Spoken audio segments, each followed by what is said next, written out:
Barará. Eu acho que agora está gravando, Helena. Então vamos nós. Deixa eu dar o chute inicial na bola e já passo para você.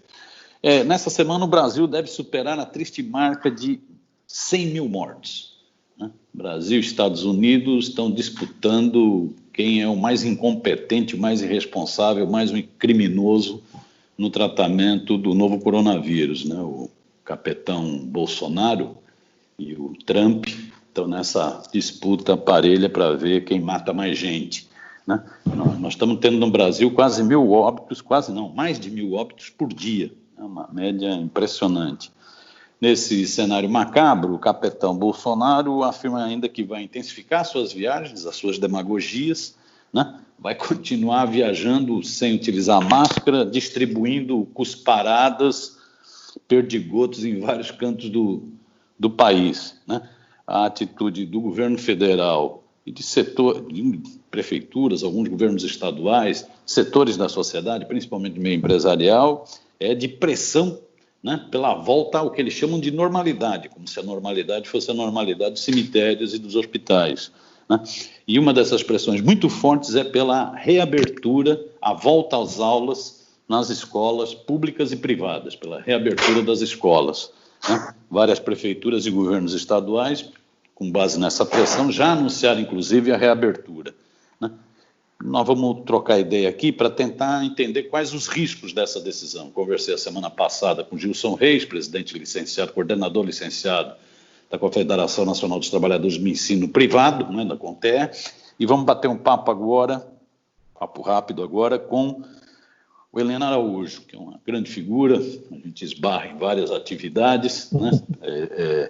O Heleno Araújo é presidente da Confederação Nacional dos Trabalhadores na Educação, da CNTE, que é uma entidade muito ativa, muito dinâmica, muito enraizada, muito combativa, e o Heleno me passou os números, eu fiquei impressionado, não tinha dimensão que era tanta gente assim. A CNTE representa 2,4 milhões de professores e 1,9 milhão de funcionários de escola. É gente que nem o quê? Mais de 4 milhões de trabalhadores. É uma entidade enorme, com muito poder, né? O Heleno, também brincava com ele, quando eu fui pegar a história dele, o nome dele é grande para chuchu. Olha só, Heleno Manuel Gomes de Araújo Filho. É grande, Heleno Araújo é formado em Ciências Físicas e Biológicas, é professor da Educação Básica na Rede Pública de Pernambuco e na Rede Municipal do município de Paulista, né, que é próximozinho de Recife, né, na região metropolitana. O Heleno foi integrante da diretoria e presidente do Sindicato dos Trabalhadores na Educação do Estado de Pernambuco, Sintep. Já tive o prazer de participar de vários congressos do Sintep, trocar ideias e tal. Foi coordenador do Fórum Nacional de Educação, né? E preside, então, coordena hoje a Confederação, a CNTE. Heleno, brigadão por você ter topado essa conversa e vou já direto na primeira pergunta.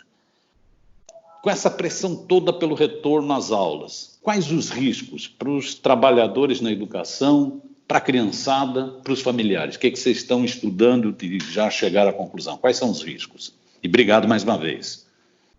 Obrigado, Mira. Eu que agradeço estar aqui conversando com você, trazendo esse tema tão importante para a população brasileira. O risco pega geral, o risco é para toda a população brasileira. Nós debatemos esse tema, construímos umas diretrizes e recomendações para a população, para a educação e para essa possibilidade de retorno das aulas presenciais pós-pandemia. E o que chama atenção já é o nosso diagnóstico, Miro. Além desse quantitativo que você se referiu aos trabalhadores em educação, quando se junta trabalhadores em educação e estudantes da educação básica, nós somos 25% da população brasileira. 1/4 da população brasileira. Então, nós estamos falando aí de uma multidão, de uma população que, ao se somar um adulto ou 2 adultos para cada estudante, vão ser 3/4 da população. Então, isso já chama atenção pelo nível de preocupação nossa, porque é você colocar um grande contingente de pessoas em movimento, porque não é só ir à escola, estar na escola, é o transporte escolar, o transporte coletivo, o deslocamento, tem todo um processo que você vai colocar uma demanda, uma população enorme para fazer o deslocamento, o que possibilita, né, como a gente não tem ainda uma vacina nem um tratamento para o vírus, facilita ainda o vírus se disseminar, contaminar mais pessoas e, consequentemente, provocar mais mortes do que já está sendo provocado por conta dessa desorientação, desse desgoverno, né, que em nenhum momento se preocupou em orientar o trabalho de forma coletiva. Por isso, continuamos defendendo o distanciamento social, e para isso as escolas têm que permanecer fechadas, e que o Estado cumpra de fato o seu papel, né, em defender a população para garantir a vida, mas também o papel de cuidar das políticas públicas. E não podemos provocar desigualdades regionais por pressão do setor privado, seja o comércio, a indústria ou a escola privada, né, que, no caso, em alguns locais estão voltando à sua atividade, por conta de estar perdendo estudantes, né, dentro da rede privada. Mas o Estado não pode ceder essa pressão, simplesmente liberando o retorno às atividades, sem, de fato, ter um controle sobre o vírus para garantir uma segurança sanitária para toda a comunidade escolar. Então, é bastante preocupante o que está acontecendo, Miro. A gente tem visto em alguns setores da mídia, não a mídia como um todo, né, porque a mídia como um todo não está unificada no tratamento da pandemia. Uma coisa é o que a Globo fala, outra coisa é o que a Record e o SBT, que são quase porta-vozes do governo federal, falam, né? Mas nesse setor mais chapa branca, governista, fica muito o discurso seguinte: não, mas vão ser tomadas as medidas, as salas serão menores, 1/3 só dos alunos, as carteiras serão separadas, os alunos vão ter todo o tratamento. Isso na escola pública, no Brasilzão que a gente conhece, isso é inviável, não é não, Heleno? Isso é blá, blá, blá, né? Verdade. Na escola pública, na sua maioria nas escolas públicas, e também nas escolas privadas. Esse discurso colocado para a escola que tem as condições são algumas escolas privadas, não é a sua totalidade. Na sua totalidade, também, na sua maioria, também não tem as condições para fazer o distanciamento dentro de uma sala de aula. Você vê, nós temos turmas com 45 alunos, tem um professor aqui em Pernambuco, Sertão de Pernambuco, diz: olha, eu peguei a sala que eu tenho lá, fez as medidas que ele era da matemática, fez as medidas e tal. Para fazer o ensinamento na sala, eu vou ter que ter só 5 ou 6 alunos na sala. Então, numa turma de 45 alunos, quantas turmas que eu vou formar? E a escola tem espaço para isso? Então, como vai ser esse tratamento? Então, essa é a grande preocupação. E você fala bem, assim, nós temos um problema de infraestrutura nas escolas antes da pandemia, e que não era resolvido. Então, quando os governos fazem protocolos, e aí tem problemas sérios, por quê? Primeiro, o protocolo é feito sem contar com a presença da comunidade escolar. Então, os trabalhadores, pais, estudantes, mães não são escutados. Então, o protocolo vem de cima para baixo pronto, sem escutar quem vai colocar a sua pele para a contaminação ou até a morte. Esse é um problema sério, a falta de diálogo social. Segunda grande questão: o que está escrito no protocolo não consegue chegar no espaço da escola, porque para chegar lá vai ter que ter muito investimento. E a gente está no momento que estão tirando dinheiro da educação, dos serviços públicos como um todo, né, com a emenda 95, inclusive da educação. Então, há uma contradição enorme. E aí, para isso, assim, você é sindicalista, está falando contra. Tá, vai olhar o programa Dinheiro Direto da Escola do Governo Federal. Esses recursos de 2019 ainda não chegaram em todas as escolas no segundo semestre de 2020, ou seja, não completaram o orçamento do ano passado. Nas redes estaduais municipais, na legislação, diz que todo mês tem que ter um repasse para a escola, para fazer a manutenção da escola. Esse não é feito, esse repasse. O negócio é mensal, chegam 1 ou 2 vezes por ano. Então, numa situação que os recursos não estão chegando, como é que você vai ter um protocolo que vai exigir novos investimentos, que a escola se cuide, que cuide do banheiro, que coloque água, que coloque a torneira, que coloque a pia, né, que tenha papel toalha, que tenha sabão, e o dinheiro não chega? Então, há uma distância e uma contradição do que está no protocolo, que é colocado na grande mídia, para o local da escola. Nós agora aqui em Pernambuco, Miro, vamos fazer... Acredito que esse final de semana já saiu lá o material de uma denúncia, que dentro da Secretaria de Educação do Estado, que está com o protocolo aí, não tem data marcada para voltar, mas fica com aquela conversa, né? Vamos marcar uma data. Dentro da Secretaria, onde teve retorno das atividades, o que foi prometido não foi feito, né? Falta papel, falta sabonete, isso é dentro da Secretaria. E olha que lá dentro da Secretaria você tem assim um cafezinho, um chá, tranquilo. Na escola, para a gente tomar um cafezinho ou tomar água, temos que fazer cota entre a gente. Cota para tomar café, água ou um chá, se quiser tomar. Imagina esse material de proteção individual. Vai ter para todo mundo? Vai ter testagem de massa? Toda vez que a gente chegar vai ter o teste? Quando alguém da nossa família, a gente for contaminado, todos os alunos que nós tivemos contato para suspender as aulas de novo, vão ser testados. Então, são questões que os protocolos não respondem e não dão as condições para a gente fazer esse trabalho. Pegando um pouco o lado psicológico da categoria, desses 4 milhões de trabalhadores que a CNTE representa, como você que circula, que agora não está circulando porque está respeitando o distanciamento social, mas pelo que você me falou, está o dia inteiro em atividade remota, né? Conversando com o Brasil inteiro, conversando com os sindicatos do Brasil inteiro, como que está a psicologia, a cabeça do trabalhador da educação nessa tensão toda que está vivendo? Ou seja, tem a pressão para ele voltar da aula, ele mesmo já está 4 meses fora, já está se estranhando. Como que está a cabeça do trabalhador na educação? O que vocês têm percebido? Miro, nós percebemos já no processo, né? Quando começou, em primeira quinzena de março, quando a gente estava de distanciamento social e isolamento, ficamos ainda sem saber o que fazer. Início de abril começamos as reuniões, né, online, as reuniões, as lives, e uma coisa me chamou a atenção. As primeiras reuniões do mês de abril, todo mundo se parecia, se cumprimentava, tranquilo. No final de abril, todas as reuniões sempre tem um caso, né? Ou de contaminação ou de morte com alguém que estava participando conosco. Então, isso é uma grande preocupação, porque isso traz um abalo completo na pessoa, né, no seu desenvolvimento, porque uma amiga nossa, assim, de direção do sindicato, o pai faleceu e ela se colocando culpada porque a irmã tinha tarefa, tinha atividade para fazer, e se sentindo culpada porque o pai foi contaminado. Então, imagina a cabeça dessa pessoa. Ela se afastou dos grupos por um bom período até se recuperar, ainda bem que ela se recuperou e voltou. Né? A gente imagina que não consegue se recuperar, né, numa situação dessa. Então, muito complicado. Essa é uma questão. A outra, nós fomos ajudados por um grupo de pesquisa da Universidade Federal de Minas Gerais, o GESTRADO, que faz pesquisa sobre trabalho docente e decidiu fazer uma pesquisa sobre a situação de professor e professora na pandemia. E chamou a CNTE para ser parceira dessa pesquisa. Foi feita, saiu o resultado, agora está fazendo com a CONTE, os professores privados. E essa pesquisa mostra isso. Olha, 83% dos professores e professoras apresentaram algum problema, alguma inquietação com relação a esse período. Ou seja, só 17%. 83%. Só 17% disseram que estava tranquilo nesse momento e que não tinha preocupações, mas 87% apresentou algum nível de preocupações, ou com problema de saúde, né, questões mentais também, ou preocupação mesmo com aquilo que está no nosso protocolo, no nosso diretrizes, que é com a relação trabalhista, relação do emprego, porque a gente tem muita gente contratada também, a questão do emprego, a questão do salário, se vai ser reduzido, então sempre apresentou um índice de preocupação que afeta a vida. Nós já temos, né, um terço da nossa categoria, desde as pesquisas realizadas em 1999, mostrando que sofre com a síndrome de burnout, que é a síndrome da desistência. Você é um profissional, está indo todo dia para a escola, assina um ponto, mas não consegue mais se envolver diretamente, completamente no seu trabalho.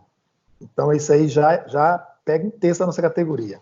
Com essa pandemia, um terço. Então, 33% já sofre de alguma doença profissional fruto disso.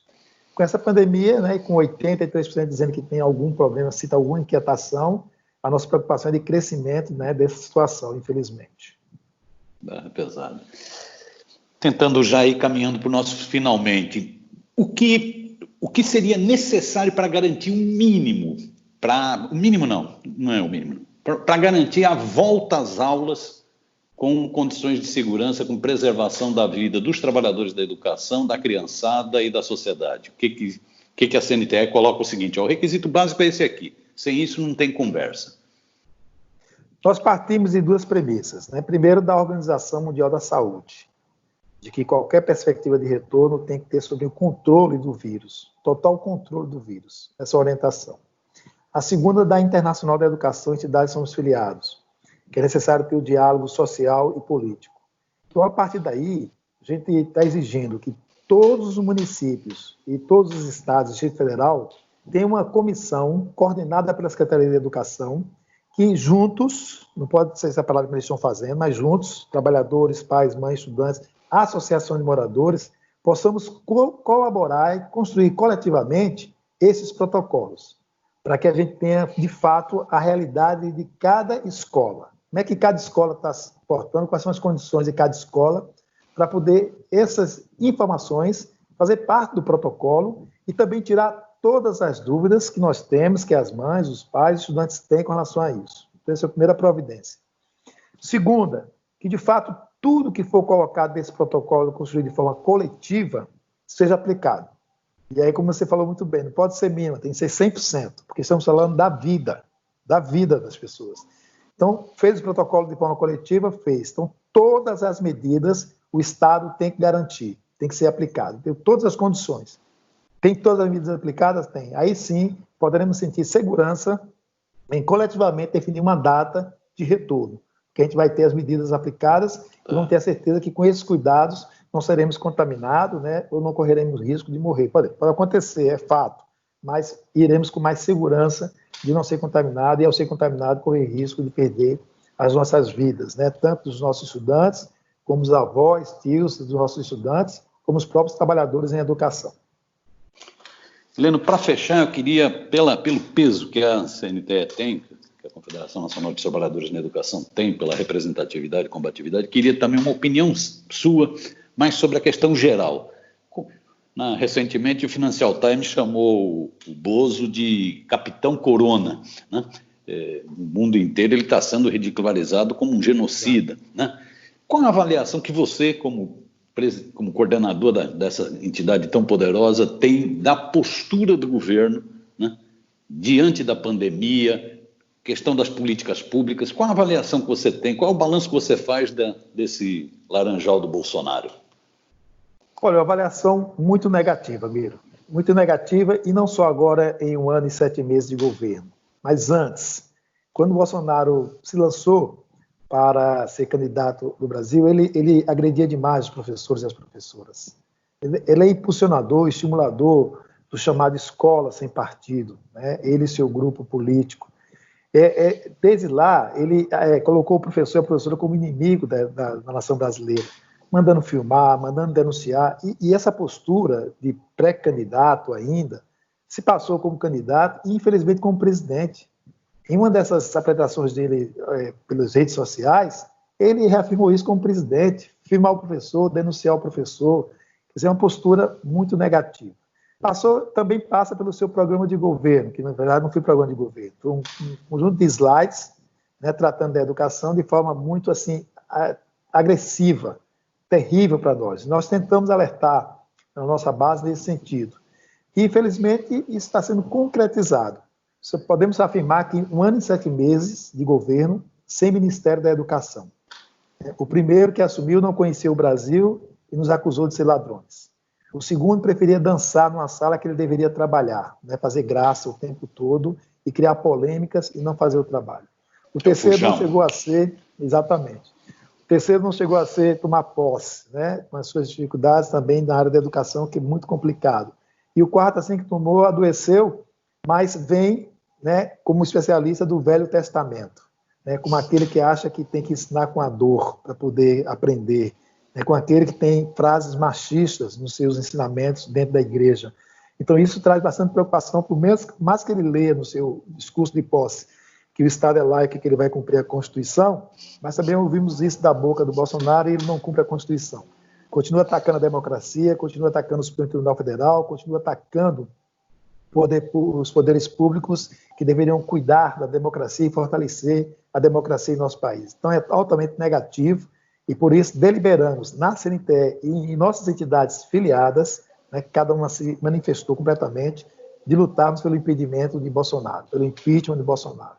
Temos uma ação junto com aquele grupo que entrou lá na frente pelo impeachment, então fazemos parte daquele mais de 50 pedidos que está no Congresso Nacional, estamos na campanha pelo Fora Bolsonaro. Dia 7 de agosto vamos estar na atividade nacional de mobilização da campanha e no dia 23 de agosto, no segundo ato do Stop Bolsonaro mundialmente, já que de fato ele está envergonhando o Brasil e o nosso povo internacionalmente. Então, um desastre completo que, infelizmente, ainda pegou essa pandemia. Então, podemos colocar na conta, nas costas do Bolsonaro, essas mais quase 100 mil mortes que estão chegando.